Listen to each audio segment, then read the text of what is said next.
രണ്ടാഴ്ച മുൻപ് ഞാൻ എൻ്റെ ഫേസ്ബുക്കിലൊരു പോസ്റ്റ് ഇട്ടിരുന്നു എൻ്റെ ആരോഗ്യവുമായി ബന്ധപ്പെട്ട്. തുടർന്ന് ഒരുപാട് പേര് വിളിച്ചു, നേരിട്ട് ഇവിടെ വന്നു, മെസ്സേജുകൾ ചെയ്തു. അവരോടൊക്കെയും ഞാൻ പറയാം എന്ന് പറഞ്ഞ് മാറ്റിവെച്ച ഒരു കാര്യമാണ് ഇത് വീഡിയോയിലൂടെ നിങ്ങളുമായി പങ്കുവയ്ക്കുന്നത്. അന്നേരം ഞാനത് എഴുതിയിടാം എന്ന് പിന്നെ തോന്നി വേണ്ട, അതൊരു വീഡിയോ ആയി തന്നെ ചെയ്ത് ഭയങ്കര രസകരമായ ഒരനുഭവം നിങ്ങളുമായി പങ്കുവയ്ക്കാം എന്ന്. ശരിക്കും പറഞ്ഞാല് ഒറ്റ വാക്കിൽ പറഞ്ഞാല് ഇതെൻ്റെ 3ാമത്തെ ജന്മമാണ്. 2 മുൻപ് ഉച്ചയ്ക്ക് ചോറുണ്ടായിരുന്നു. വളരെ ഫുഡിയായ ഒരാളാണ്. ഫുഡ് കഴിക്കാൻ അത് ഇഷ്ടപ്പെടുന്ന, പ്രത്യേകിച്ച് മത്സ്യം ഭയങ്കരമായിട്ട് ഇഷ്ടമുള്ള ഒരാളാണ്. അന്നത്തെ ദിവസം കൃത്യമായിട്ട് പറഞ്ഞാൽ ഓഗസ്റ്റ് 13 13 ഓഗസ്റ്റ് 9 എൻ്റെ വീട്ടിൽ രാവിലെ കുറച്ച് കായ മത്സ്യം കിട്ടി. കുഞ്ഞമ്മ അന്ന് ഓഫീസിൽ പോകണ്ടാത്ത ദിവസമാണ്. തേങ്ങയൊക്കെ അരച്ച് കുടംപുളിയൊക്കെ ഇട്ട് രസകരമായിട്ട് രുചികരമായിട്ട് അത് കറി വെച്ചു. ശരി, മീനിന്റെ തല, നല്ല മാംസമുള്ള മീനാണ്. ചെമ്പല്ലി എന്ന് പറയുന്നൊരു തരം മത്സ്യമാണ്. എൻ്റെ തല എനിക്ക് ഭയങ്കര ഇഷ്ടമാണ്. മീനിന്റെ തല എന്ന് പറയുന്നത് അതൊക്കെ കുട്ടികളെ അങ്ങനെ കഴിക്കുകയാണ്. പെട്ടെന്ന് എൻ്റെ തൊണ്ടയിൽ എന്തോ തടയുന്ന ഒരു ഫീൽ ചെയ്തു. ഭക്ഷണം ഇറക്കാൻ പറ്റുന്നില്ല, ബ്രീത്ത് ചെയ്യാൻ ബുദ്ധിമുട്ടുണ്ട്, അതിൽ ഉമിനീര് ഇറക്കാൻ കഴിയുന്നുണ്ട്. ഇടയ്ക്ക് തൊണ്ടയ്ക്ക് ചിലപ്പോഴൊക്കെ എന്തെങ്കിലുമൊക്കെ ഫുഡ് ഐറ്റംസ് തടയാറുണ്ട്. അതെൻ്റെ ഒരു അസുഖത്തിൻ്റെ ഭാഗമാണ്. കാരണം സമയം ഉള്ളവർക്ക് ഈ സെറോവിൻ പ്രശ്നങ്ങളുണ്ടാവും. അപ്പം അതിൻ്റെ ഒരു പ്രശ്നമായിട്ട് ഇതൊക്കെ അങ്ങനെ ഉണ്ടാക്കുന്നതാണ്. ഉള്ളി, മുട്ടയുടെ ഭാഗങ്ങൾ, ഇറച്ചിയുടെ ചില ഭാഗങ്ങളൊക്കെ തൊണ്ടയ്ക്ക് ഇരിക്കാറുണ്ട്. എൻ്റെ ഒരു സുഹൃത്തുണ്ട്, അഞ്ജന വോയിസ് പത്തോളജിസ്റ്റാണ്. അത്തരം സാഹചര്യങ്ങൾ ഞാൻ അഞ്ജനയെ വിളിക്കും. അഞ്ജന ചില എക്സസൈസുകൾ പറയും. അങ്ങനെ ഒരു ഫോൺ കൂടി പോവുക ചെയ്യുന്നത്. എന്നും അതേപോലെ അഞ്ജനയെ വിളിച്ചു 40 മിനിറ്റ് പലതരം എക്സസൈസുകൾ, പലതരം പോസ്റ്ററുകൾ ഒക്കെ അഞ്ജന എന്നെ കൊണ്ട് ചെയ്യിപ്പിച്ചു. അങ്ങനെ തൊണ്ടയുന്നത് തലയ്ക്ക് ഇണങ്ങി പോകുന്നതിന് എനിക്ക് ഫീൽ ചെയ്തു ആ സമയത്ത്. അപ്പോഴും നല്ല വേദനയുണ്ട്. അപ്പൊ തൊണ്ടയിൽ നിന്ന് ഈ ഫുഡ് ഇറങ്ങിപ്പോയോ എന്നറിയാൻ വെച്ച് വെള്ളം കുടിച്ചു. പക്ഷെ എനിക്ക് ശ്വാസം കിട്ടാതായി. ഇങ്ങനെയൊക്കെ വലിച്ച് നെഞ്ചത്ത് കെട്ടി ശ്വാസം പുറത്തെടുത്തു. ചിലപ്പോഴൊക്കെ ഈ തൊണ്ടയ്ക്ക് എന്തെങ്കിലും തടയുന്ന സമയത്ത് ഒരുപാട് സ്ട്രെയിൻ ചെയ്ത് തൊണ്ടയുന്നത് പുറത്തു പോകുന്ന സമയത്ത് മസിൽസ് വീക്കായി അങ്ങനെ ഒരു പ്രശ്നം ഉണ്ടാകാറുണ്ട്. അപ്പം ഞാൻ എങ്ങനെയാണ് എന്നാണ് കരുതിയത്. ഓക്കെ, എന്തായാലും പോയെന്നോ, നമുക്ക് മറ്റു പ്രശ്നങ്ങളൊന്നുമില്ല. അപ്പം ഞാൻ വായിക്ക കരുതി പഴയ ബെഡൊക്കെ തത്ത് വെച്ച് എൻ്റെ കമ്പ്യൂട്ടർ ഓൺ ചെയ്ത് എൻ്റെ കാര്യങ്ങൾ ആക്ടിവിറ്റീസ് ഓരോന്നും ചെയ്ത് തുടങ്ങാണ്. പോയിട്ട് കുഞ്ഞമ്മ ചായ ഇട്ടു. ചായ എനിക്ക് കുടിക്കാൻ പറ്റുന്നില്ല. കുടിക്കുന്ന സാധനങ്ങൾ തൊണ്ട നിറങ്ങുന്നില്ല. കുടിക്കാൻ ശ്രമിക്കുമ്പോൾ ബ്രീത്ത് ചെയ്യാൻ കഴിയുന്നില്ല. ഓരോ സിപ്പ് ചെയ്യുമ്പോഴും വളരെ പ്രയാസപ്പെട്ട് ശ്വാസം വലിച്ചെടുക്കുക വീണ്ടും. സാധാരണ നാളെ ആകുമ്പോൾ അത് മാറുമെന്ന് കരുതി രാത്രി കിടന്നു. നല്ല വേദനയുണ്ട് തൊണ്ടയ്ക്ക്. രാവിലെ എഴുന്നേൽക്കുമ്പോൾ ശരിയാകുമെന്നാണ് ഞാൻ വിചാരിച്ചത്. തൊണ്ടയിൽ ചൂടൊക്കെ പിടിച്ചു, ഉപ്പുവെള്ളം പിടിച്ചു, മുറിവുണ്ടെങ്കിൽ അകത്തെ മുണ്ടുകൊണ്ട് തന്നെ എന്നെ കരുതിയിട്ട് അത് കിടന്നിട്ട് എനിക്ക് ഉണങ്ങാൻ പറ്റുന്നില്ല. തൊണ്ടയിൽ നിന്ന് ഇങ്ങനെ കഫം വന്നുകൊണ്ടിരിക്കുക, കൊഴുപ്പ്. ഞാൻ ഉണങ്ങിയില്ല, അമ്മയും ഉണങ്ങിയില്ല. ഇങ്ങനെയൊക്കെയോ നേരം മടുപ്പിച്ചു. രാവിലെ ഒരു ഗ്ലാസ് പാല് ബിസ്ക്കറ്റ് ഡൈലൂട്ട് ചെയ്ത് സ്പൂണിനകത്ത് അമ്മ തരാൻ നോക്കി. കഴിക്കാൻ പറ്റുന്നുണ്ട്. 1-2 സ്പൂൺ കഴിച്ചു. അത്രയും തന്നെ കഫം തുപ്പല് കയറ്റി പുറത്തോട്ട് പോവാ. വെയിറ്റ് ചെയ്യേണ്ട, ഹോസ്പിറ്റലിൽ പോകാൻ കരുതി ട്രാവൻകൂർ മെഡിസിറ്റിയിലേക്ക് പോയി. അത് ചെന്നു ഒരു ENT സർജനെ കണ്ടു. പുള്ളി തൊണ്ടയ്ക്കൊക്കെ പിടിച്ചു നോക്കിയിട്ട് പറഞ്ഞു, മീൻ മുന്ന് എപ്പോഴും തൊണ്ടയ്ക്ക് ഉണ്ടാകാൻ സാധ്യതയുണ്ട്. അപ്പം അതിൻ്റെയാണ് ഈ ഒരു കൊഴുപ്പ് പുറത്തേക്ക് പോകുന്നത്. നമുക്കൊരു എക്സ്റേ എടുത്ത് നോക്കാം. മീൻ മുന്നുണ്ട് എങ്കിൽ നമുക്ക് സർജറി ചെയ്യേണ്ടി വരും. ഇതിൽ ഓപ്ഷൻസ് ഒന്നുമില്ല എന്ന് പറഞ്ഞു. വളരെ സഹൃദപരമായി പെരുമാറുന്ന ഒരു ചെറുപ്പക്കാരൻ, നമ്മുടെ രസകരമായി നമ്മളിങ്ങനെ ആശ്വസിപ്പിച്ചുകൊണ്ട് സംസാരിപ്പിക്കുന്ന ഒരു കൊച്ചു ഡോക്ടർ.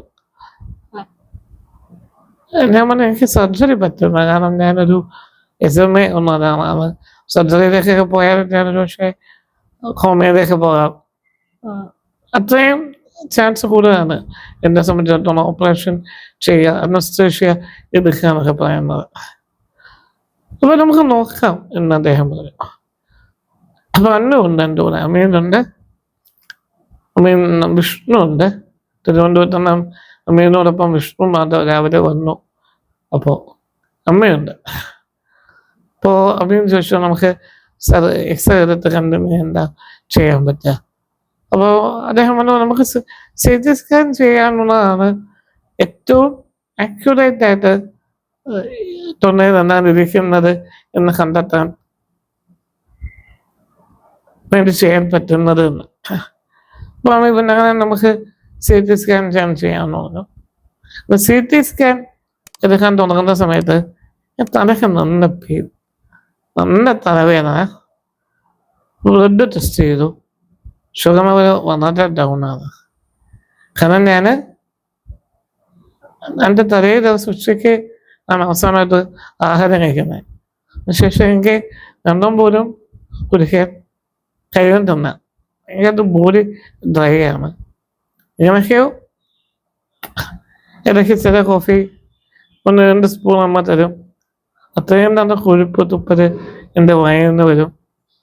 അമ്മ വല്ലാതെ തയ്യാറായി. അമ്മ ഇരിക്കുന്നു, ടിഷ്യൂവിനകത്ത് തുപ്പുന്നു, വീണ്ടും ഇരിക്കുന്നു. നമുക്ക് ബാക്ക് പെയിനായി. പക്ഷെ അമ്മയുടെ ഈ പ്രയാസം കണ്ടിട്ട് അമ്മീൻ എൻ്റെ വായിൽ നിന്ന് തുപ്പലെടുക്കാൻ തുടങ്ങി. ഞാൻ CT റൂമിലേക്ക് പോവാണ് CT സ്കാൻ ചെയ്യാൻ വേണ്ടി. CT സ്കാൻ ചെയ്തു, തിരികെ വന്നു.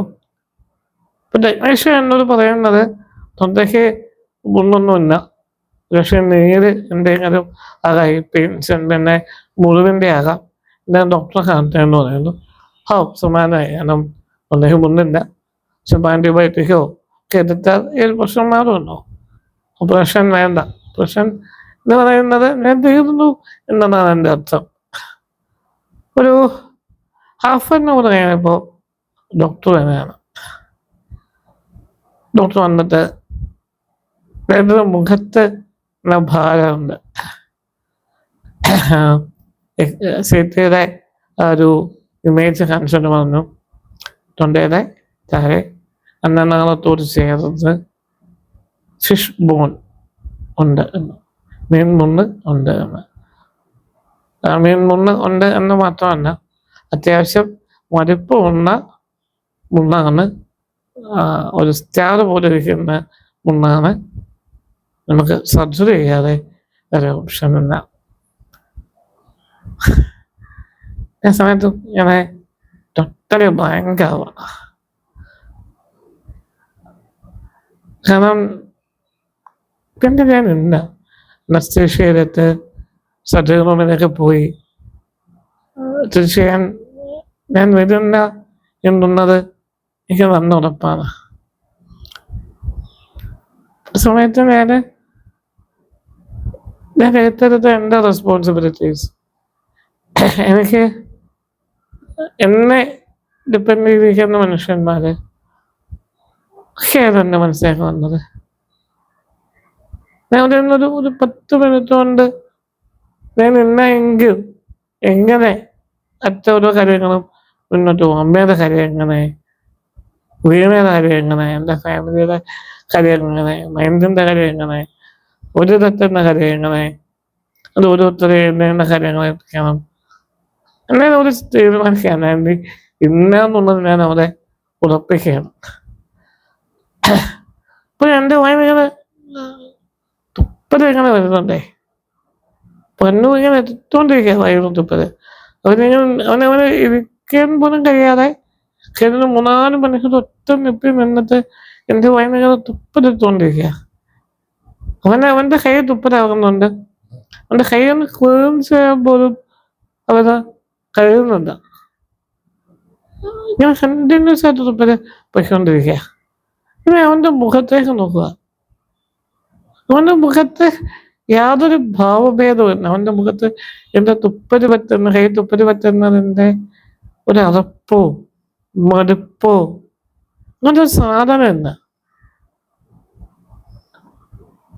പെട്ടെന്നാണ് ഞാൻ ചിന്തിക്കുന്നതേ, ഞാൻ എന്തിനാണ് എൻ്റെ മരണത്തെ കുറിച്ച് ചിന്തിക്കുന്നത്? എന്നെ ഞാൻ ചേർത്ത് വയ്ക്കുന്ന ഇത്രയും പേര് എൻ്റെ ചുറ്റും ഉള്ളപ്പോഴേ, എൻ്റെ പ്രാർത്ഥനകൾ എന്നോടൊപ്പം ഉള്ളപ്പോഴേ എനിക്ക് എന്നാ സംഭവിക്കാനാ? ഒന്നും സംഭവിക്കാൻ പോകുന്നില്ല. എന്തായാലും ഞാൻ സർജറി കഴിഞ്ഞിട്ട് തിരിച്ചു വരും. പുറത്ത് പോയ ഡോക്ടർ വീണ്ടും തിരിച്ചു വരാണ്. അപ്പോൾ ഒരു ഗ്യാസ്ട്രോ സർജനും ഉണ്ട്. അപ്പോൾ അവർ ഡിസ്കസ് ചെയ്യുന്നു. ഇപ്പം എൻ്റെ ഗ്യാസ്ട്രോ സർജൻ വന്നിട്ട് എന്നോട് പറയാം, നമുക്കൊന്ന് എൻഡോസ്കോപ്പി ചെയ്ത് നോക്കാം. എൻഡോസ്കോപ്പി ചെയ്ത് എടുക്കാൻ പറ്റും എന്നാണ് ഞങ്ങൾ വിചാരിക്കുന്നത്. അങ്ങനെ പറ്റിയാൽ നമുക്ക് സർജറിയിലോട്ട് പോകണ്ട. ഒരാശ്വാസമായി. സർജറി എന്ന് പറയുന്നത് ഒന്ന് നമ്മൾ പോസ്റ്റ്പോൺ ചെയ്യുന്നു. നേരെ എൻഡോസ്കോപ്പി റൂമിലേക്ക് പോവാം. എൻഡോസ്കോപ്പി റൂമിൽ കയറി എൻ്റെ വായധികം ഓപ്പൺ ചെയ്യാൻ കഴിയുന്ന, മൗത്ത് ഓപ്പൺ ആകില്ല. അവർ ഒരു വിധം തുറന്ന് വായിലേക്ക് ഒരു ചെറിയ സിറിഞ്ചിൻ്റെ എന്തോ ചെറിയ പൈപ്പ് വെച്ചു. എൻഡോസ്കോപ്പിയുടെ കുഴൽ അകത്തേക്ക് എത്തുകയാണ്. ഞാൻ അവിടെ കിടന്ന് പെടയാണ്. ഒന്ന് തൊണ്ടയ്ക്ക് നീരുണ്ട്, പെയിനുണ്ട്, മുന്ന് കൊണ്ടവൻ്റെ പെയിനുണ്ട്, ശരീരം ഭക്ഷണം കിട്ടാതെ ഇത്രയും ടയേർഡാണ്. അത് പെടയാണ്. ഒരു 10 മിനിറ്റ് എടുത്തു. അവരാ മുന്ന് പുറത്തെടുത്തു. വീണ്ടും ഒന്നുകൂടി എൻഡോസ്കോപ്പി ചെയ്യുന്നു. മുറിവ് എത്രമാത്രം ഉണ്ടെന്ന് നോക്കുന്നു. ആ ഡോക്ടർ പറയുന്നു, മുറിവ് അത്ര വലുതല്ല, ഇപ്പോൾ നമുക്കിനി മറ്റ് പ്രൊസീജിയേഴ്സ് ഒന്നുമില്ല, നമുക്ക് പോകാം, വീട്ടിലേക്ക് തിരികെ പോകാം, ഒരു 4 മണിക്കൂർ ഒബ്സർവേഷൻ എന്ന് പറയുന്ന ഡോക്ടറിൻ്റെ മുഖത്തേക്ക് നോക്കുമ്പോൾ ഡോക്ടറെ കണ്ണ് നിറഞ്ഞിരിക്കുക. അപ്പം ഞാൻ ചോദിച്ചു, സാറേ എന്ത് പറ്റി സാറേ എന്ന് ചോദിച്ചു. അദ്ദേഹം പറഞ്ഞു, ഞാൻ ഒരുപാട് പേരെ എൻഡോസ്കോപ്പി ചെയ്തിട്ടുണ്ട്, ഓരോ ദിവസവും ഞാൻ ചെയ്യുന്നുണ്ട്. പക്ഷേ ഇത്രയും ഒരു മനുഷ്യൻ്റെ പെയിൻ ഞാൻ കാണുന്ന ആദ്യമായിട്ടാണ്. ഒരാളെ പിറച്ചിൽ ഞാൻ കാണുന്ന ആദ്യമായിട്ടാണ്. SLB ഒരാളെ ആദ്യമായിട്ടാണ് ഞാൻ എൻഡോസ്കോപ്പി ചെയ്യുന്നത്. എൻ്റെ അടുത്തൊരു സിസ്റ്റർ ഇപ്പോൾ അവരിങ്ങനെ ഇന്ന് നെറ്റിയിലേക്ക് ഒരു കുരിശ് വരച്ചു. എൻഡോസ്കോപ്പി നിന്ന റൂമിൽ നിന്ന 4 പേരെന്നെ എന്നെ തൊട്ട് തടൂരി കവലൊക്കെ തട്ടി പതിയെ എൻ്റെ എൻഡോസ്കോപ്പി റൂമിൽ നിന്ന് പുറത്തു പോവാം. എന്ന് വീട്ടിലേക്ക് വന്നു. 1 ദിവസം കഴിഞ്ഞപ്പോഴത്തേക്ക് തൊണ്ടയുടെ പ്രശ്നങ്ങളൊക്കെ മാറി. 2ാമത്തെ ദിവസമായപ്പോൾ ഒരു ത്രോട്ട് പെയിൻ തുടങ്ങി. ത്രോട്ട് ഇൻഫെക്ഷൻ സ്റ്റാർട്ട് ചെയ്തു. നെക്സ്റ്റിനകത്തൊരു ഇൻഫെക്ഷനായി വീണ്ടും ഹോസ്പിറ്റലിലേക്ക് പോവാണ്. അപ്പോൾ നമ്മൾ കഴിഞ്ഞ ദിവസങ്ങൾ ഇത് തൊണ്ടയ്ക്ക് കൊണ്ട ദിവസങ്ങളിൽ ഈ വെള്ളം കുടിക്കുന്ന സമയത്തൊക്കെ ഈ ഒരുപാട് പ്രഷർ കൊടുക്കുമ്പോൾ ആ വെള്ളമൊക്കെ നെൻസിലേക്ക് ഇറങ്ങിയിട്ട് ഒരു ചെറിയ റെസ്പിറേറ്ററി ഇൻഫെക്ഷൻ ആയതാണ്. അപ്പോൾ ഡോക്ടർ പറയുന്നത് എൻ്റെ തൊണ്ടയുടെ ഫുഡ് പൈപ്പ് ഈ മുള്ളും നീരും എല്ലാം കൂടി ചേർന്ന് ബ്ലോക്കായി, ഓൾമോസ്റ്റ് ബ്ലോക്കായിരുന്നു. പിന്നെ വെള്ളം കുടിക്കുന്ന സമയത്ത്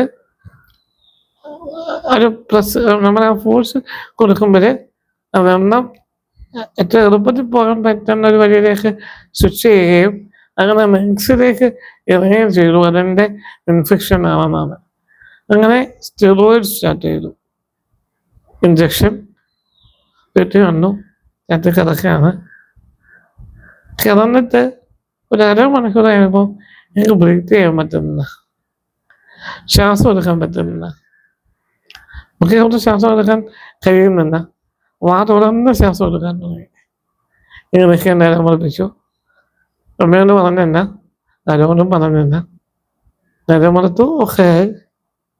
കാരണം അപ്പം തന്നെ അവര് ഇത്രമാത്രം മാനസിക ബുദ്ധിമുട്ടിലൂടെ കടന്നുപോയി. ഓരോരുത്തരും വീണ്ടും പ്രഷറൈസ് ചെയ്യേണ്ട എന്ന് തോന്നി. 5 ദിവസം ആൻറ്റിബയോട്ടിക്കുകൾ, സ്റ്റെറോയിഡിൻ്റെ ഇഞ്ചക്ഷൻ, പതിയെ റെസ്പിറേറ്ററി ഇൻഫെക്ഷൻ പോയി, മരുന്നുകളൊക്കെ നിർത്തി. ഇപ്പോൾ ഓൾമോസ്റ്റ് എല്ലാം ഓക്കെയാണ്. അപ്പോഴും എൻ്റെ ശബ്ദം ഇപ്പോൾ ഒരുപക്ഷെ നിങ്ങൾക്ക് കേൾക്കുമ്പോൾ മനസ്സിലാക്കാം, പഴയതുപോലെ ഇപ്പോഴും തിരിച്ചു വന്നിട്ടുണ്ട്. ഞാൻ ഈ വീഡിയോ വൈൻഡപ്പ് ചെയ്യാണ്. ഭക്ഷണം കഴിക്കുന്ന മനുഷ്യന്മാർ, ഭക്ഷണം ആസ്വദിക്കുന്ന മനുഷ്യന്മാർ ഒന്നും ശ്രദ്ധിക്കുക. തൊണ്ടയും എന്തെന്നല്ല, എത്രയും പെട്ടെന്ന് ഏറ്റവും മികച്ച ചികിത്സയിലേക്ക് പോകുക. കാത്തിരിക്കരുത്. കാത്തിരിക്കുന്ന ഓരോ നിമിഷവും നമ്മുടെ ജീവൻ അപകടത്തിലേക്ക് പോയിക്കൊണ്ടിരിക്കും. ഇന്ന് ഞാൻ ഇവിടെ നിന്ന് വീണ്ടും നിങ്ങളോടൊക്കെ സംസാരിക്കുന്നുണ്ടെങ്കിൽ അതിന് കാരണം നിങ്ങൾ ഓരോരുത്തരുടെയും പ്രാർത്ഥനയും സ്നേഹവും ഒക്കെ തന്നെയാണ്. അതാണ് ഏറ്റവും വലിയ ബലം. Thank you.